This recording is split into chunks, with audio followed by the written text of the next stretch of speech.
Welcome to Bindlestiff Nation. This is Bindlestiff Joe, and this is part 4 of our secret storage videos. Currently we had a big storm last night and this morning, and I don't see any water in here, which is a good thing. Still have the forms up, so there might be water behind there, but I'm thinking we're good. I think we actually got that problem fixed. Yay! Hopefully the concrete doesn't all fall down when I take the forms off. I'll be doing that later today.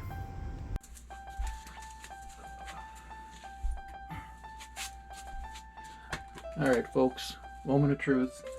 Pull the forms down. It's been about 24 hours, and we'll see if the walls crumble or if they hold.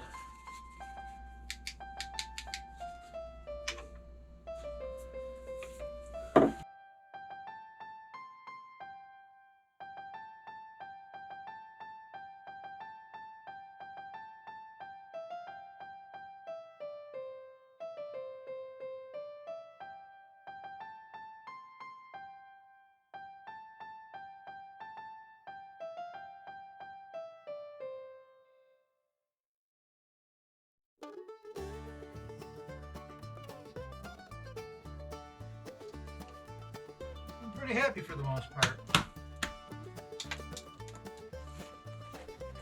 That may be a permanent resident though.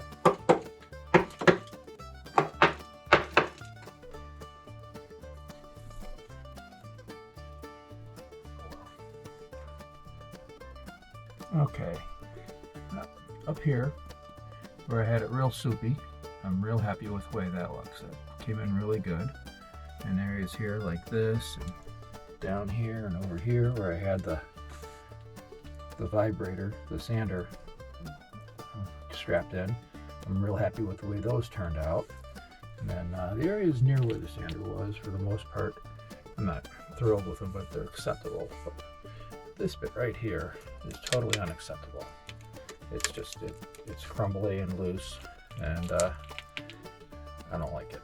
So I'm going to, I've got some mortar, and I'm going to put some mortar in there and try and put some of the rocks and stuff back in. So that is going to be what we're doing today. I'm trying to clean this up a little bit. Alright, the best part is I went out in the shed, I found a bag of mortar, which I was really happy about, and I also found this bucket here, and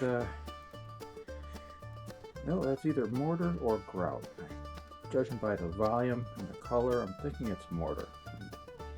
You know, I'm better than 50% certain, although it is possible it's grout, and that would be unfortunate. But grout would work for what I'm doing. Just that mortar would be a much better product.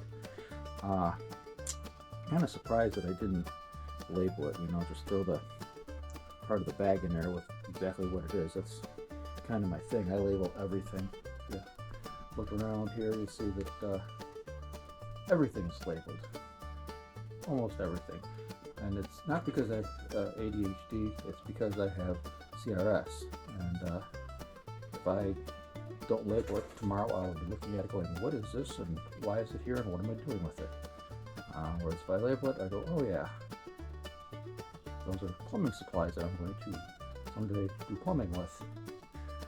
Alright, well, let's get this stuff mixed up and get it up on the wall.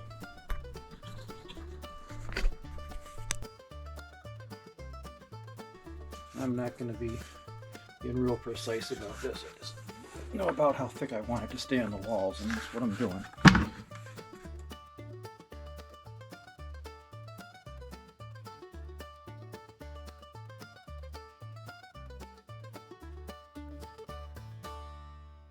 I actually have a drill that's specifically designed for mixing concrete and mortar and stuff. But also I get it out.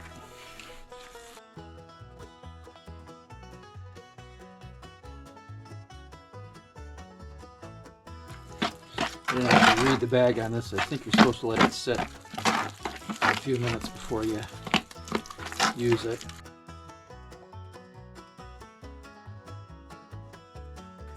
Let that sit for a couple of minutes before I start scooping it.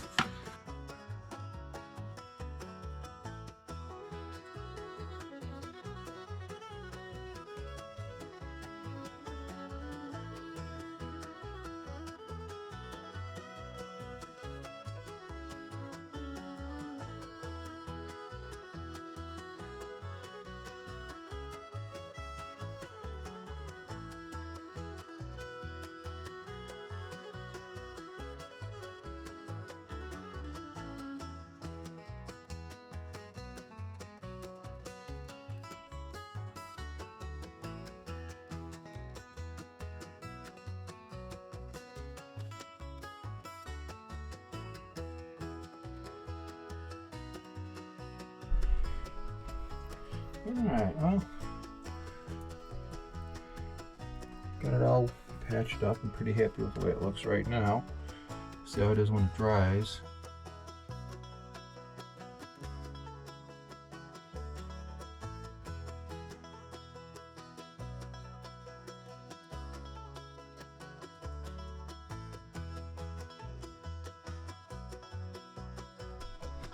Okay. I know I'd mentioned before that the stringers were buried in the concrete back there. I don't know if you can see, but they're definitely not level. I put a level on them.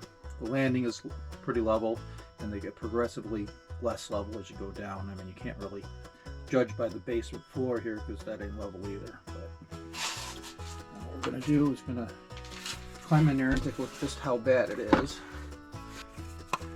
Alright, you can see how rotted that is there. This piece had been in here, and it was just dangling like that. I just pulled it, it came right off. Now, the stringer on the side over here is supported by the old concrete and stuff that I just put in. So everything up here is pretty good. This is the only one that's got an issue. I just want to support that a little bit so that when you step on it, it doesn't come off someday. It's the other side is got issues too. See that it's starting to rot underneath here. So I'm going to have to shore up both sides. And the wood was definitely buried in the concrete, and that's why it all rotted like this. So what we're going to do is I'm going to cut some pieces to fit in here. So we're about 5.5. Give me a little room to jam it in there. This side is closer to 6, of course, got that hill there, so we're going to do 5.5. Get up in there. There. Yeah. It's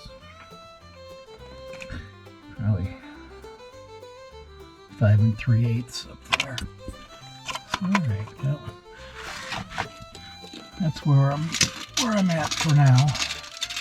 Get this cleaned up and get some boards in here. Okay, I found a couple of boards here that are about 5.5 inches. I'm not going to get too fancy here. I'm just going to yam them in there. I'm not even going to be attaching this one because there's nothing to attach it to, and I'm not going to go to a lot of trouble.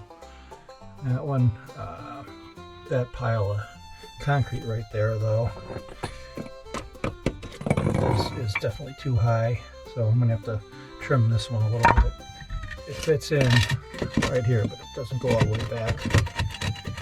And this one fits in the middle, but not on the side. But I'm going to see if I can't just pound it in and go with it, because like I said, it is a little low to begin with. So.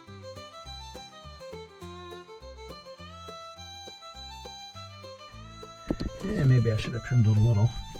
It's definitely lifted it off the stringer here. The stringer's a little cracked there, but I don't think that's going to be an issue because anything ever fails, it'll come down onto the stringer. I don't think it's the end of the world, and that'll probably squish down and get stepped on a few more times. So. Alright, I'm not sure if it's good or bad, but that concrete right there was pretty crumbly, so I didn't have to trim the board. I just pounded it in. So it worked in that favor, but definitely not too happy with how crumbly the concrete is underneath there. But it's good enough for now. Okay, now this here is the 2x4 that had been buried in the concrete. I cut the bad part off, and I got it screwed to the wall, well, to the stringer. It's a little loose on the bottom, but that's okay. It's just there for extra support if we ever need it, which I don't think we will, but it's there if it's needed. It's not too terribly loose. It's just up about 1/8 of an inch at the bottom. And this here is part of the forms, and it can't come out. I trimmed it down, but we're going to call that an expansion joint, just because it's there forever. Alright, we're still getting a tad bit of water down in the basement here. Dug the hole where we put some, just filled in the hole before, and I think that's where the water's getting in. I'm going to mix the concrete in a bucket this time instead of dragging out the concrete mixer. This here is for mixing up mortar, and this, actually I went and bought this drill special for a different project, but because I kept burning through my low-end drills. This thing is designed to deal with mixing concrete and mortar. So dug that hole out, and hole down in there. It wasn't there. I popped it a couple of times with the pry bar and busted through. I knew that it was hollow in there, so popped it a couple of times with the pry bar and went right through. So that definitely is weak. So I'm gonna make really soupy concrete and just dump it in there, and hopefully it'll flow in and fill everything up a little bit. That's the plan. This will conclude our part 4 of our secret storage series of videos. This is Bindlestiff Joe signing off for Bindlestiff Nation. As always, like and subscribe. Ciao.